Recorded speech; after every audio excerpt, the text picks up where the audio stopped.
Abusua me ma wache ma waha me ma wajo edebaje Ghana television eso the flight jumedie na enenso me de eba na me de aba abesom wo wonim say je Ghana television there we always stand for the truth enu ntinu nia etwaguo biara Ghana ha ewiesa fana ba bia ne yede ni say ebeboabo ni nyina no na yede abro na wonso wanya bi ahwe na wanya bi atie enu nti se obenya bi ahwe na wanya bi atie da bia de asebre dikan nie a wo hwe yende a ne message ni say obe subscribe na wa share na wa like na wa sign so a comment na ode amame oye ne sa nyankopon ebe hira wo pa the flight jumedie aboafo bi na asomasene etime echi a mede jumedie eba abesom wo na eye Glitter and Glow Cosmetics na omo etai mechi Glitter and Glow Cosmetics omo the perfume papa enkum papa ensamuna papa esiesie honam ema wedie no etoso fefefe na esan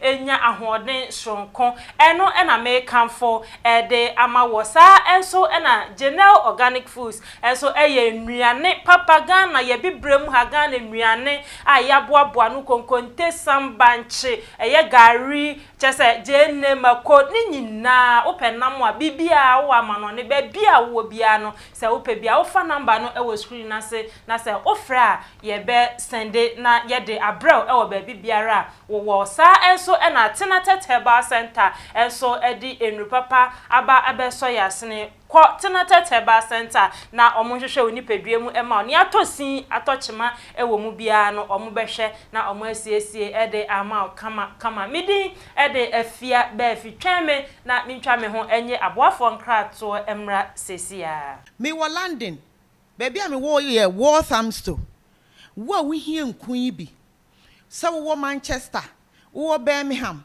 wo Northampton wo Southampton Milton Keynes outside London baby wo contact me mami wusu anase Helena baby a wo bia so far as wo betua wo postage ye be postu e di abrew se wo ye kokko se wo ye tuntum wo ye ho ne ho kala bia wo ye wo bi ho ye fita be enkum bia wo pe bia wo benya bi ana obi wo ho a wasra I had enkum no odin no na ma ne kala no ni body na ye basa hydroquine no asai kala no na se wunya Glitter and Glow na wo start beginning no ubehu se repair wo kala no ubeye kama ubeye kama say de mi gina hoy small girl hey enku no baby nya fe na wo betete samna asra wo ho obi ho na nso oben ye wo na nso oben cream ye wo can I say stretch marks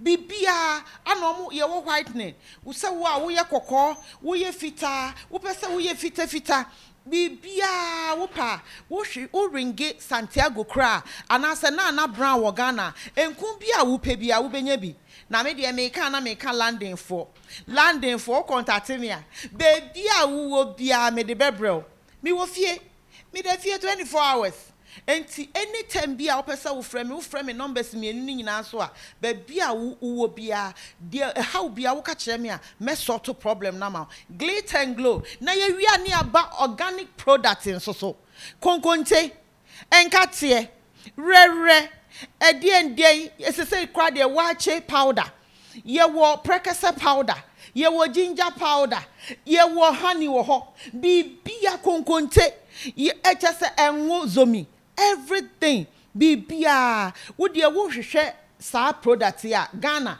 hwehwe Nana Brown anase Mr Santiago eba London so a contact mami wusia Helena bibia wo bia no ye di bibebro bibia wo ho wache powder kran so e wo ho enti bibia ni ho a wo hwehwe a won sanka enti ni nyina ye Glitter and Glow Awusam da wase se ojebre na otweme na mako asan ababiem na enne the flight jumedie no nia ewo mu no ababa wa Akuapem Polo Akuapem Polo wase ne nkramodi de Hanifa o se ya bibisa ono na o kasa yi o se bo hye ahodo nkrofo bi hye no enye ni nyina na omudi su o boshe de obehye na se be ya obedi so na Akuapem Polo echire mu a wo se ebre a enfie kakra atwam ne wonya abanyama ne onya court case no ababa wa trace buache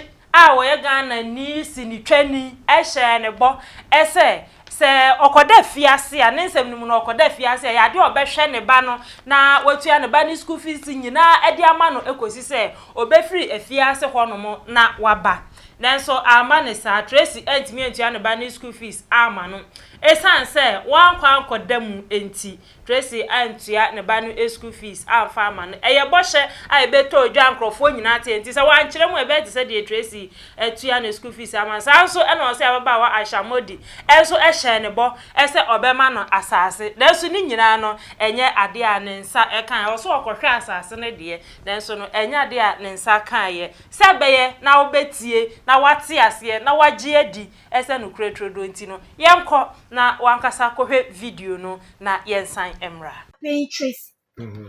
Tracy, Tracy Yeah. wanted to help take care of my son, but it may be wanting me to help because the case, meant them. But she also volunteers to me kodema. Me ban school fees to send me ban. She will take care of it. Because we brace our bet on my mama land. Even my big boss Saliki Abbas. He so say obe boami. But no one back out and make on social media. But Ayisha can ye. It's here by no me no member too no. At the afraid. No see go shank be. Oh, One afraid. Ayisha no. Offer me a business phone. Okay. It was me far another actor, young actor. Okay. Yeah, honestly, yeah, That was the first time or the first one. I know in Kasada. they be meaning Kasada. I only see her on social media. But So that was the first and I didn't talk to her. Okay. But I talked to my brother, no. I actor na meaning actor, no. Okay. Yeah, Fanny Blay. Okay. You don't know meaning Kasada no say. Ni big sister, only a certain shower broach. Okay. Say, young crochet, one chair land be. See, me, no. KOFI and the combat. Ya quite crochet, and no. Now, Kasua road in the moon, baby. Okay. It's then your crochet, yes, no. No cremi try videos. Naka some demand those call because those call person say I'm passing mamma no. Adia mammy. Blame blame no. Ayisha Modi. Ayisha Ninia. And out to one or back catcher was say. You mean to news now social media there. It be fit by na minianum. I seen ya Ayisha Kenny. It in so better land. Okay. It no already no money o makasa did that. Okay. It blend minimum no mini movie. Okay.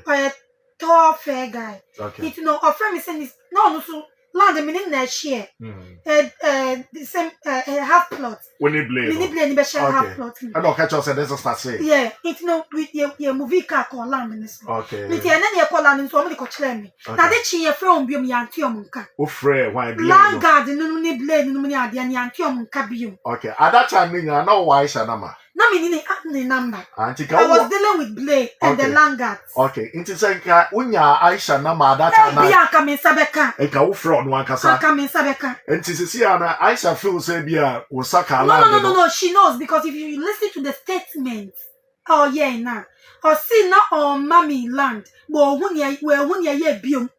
If you should listen to it. Meaning when you biom ma mensa anka land no.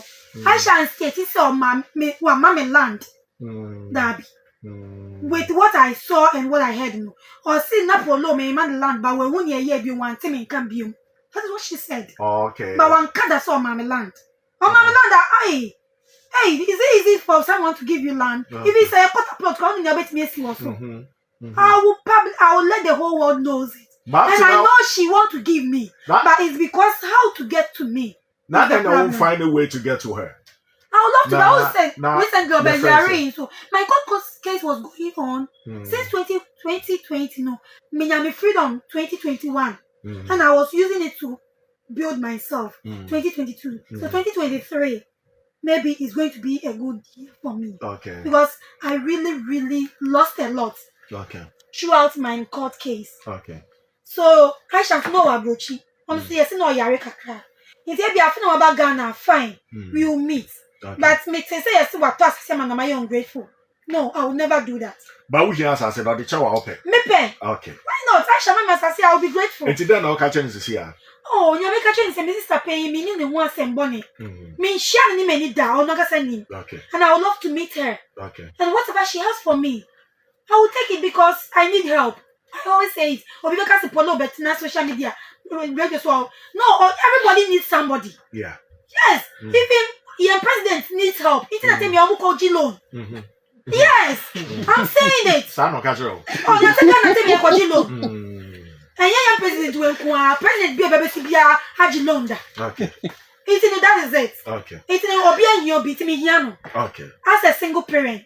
Nice. So by supporting me, Allah will bless her for me. Ayisha Modi, wow, nearby a Akuapem Polo was so near party. So, bet you made the land now promise no at the Amana in Cabana de Pa because me renting, you know, the mammy. Okay. Try me breast one. Nice one. Yeah. Nice one.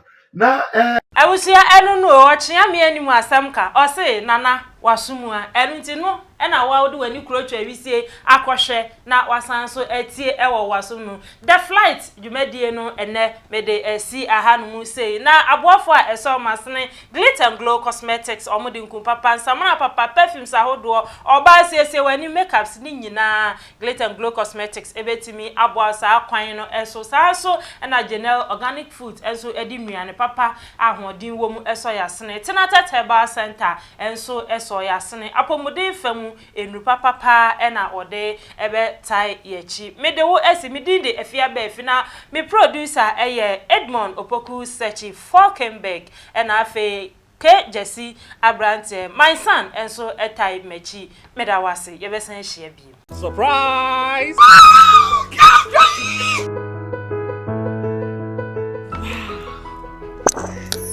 Congratulations, madam. I'm looking forward for a good business deal. It's my pleasure. Hey, and let you besi. Ain't you wanting a miku epia on me fie? Excuse me, madam. I am a business partner. Mami ke be bin show. Kinaata venike no. Se wo yusu a esiesie ho e ma ho ye kama, e ma wo ye obe mua. Je na ko try she. Thank you. Kinaata Venike. Kinaata Venike is an oral tonic for maintaining vaginal hygiene, not recommended for children below 12 years. Pregnant or lactating mothers should consult a doctor.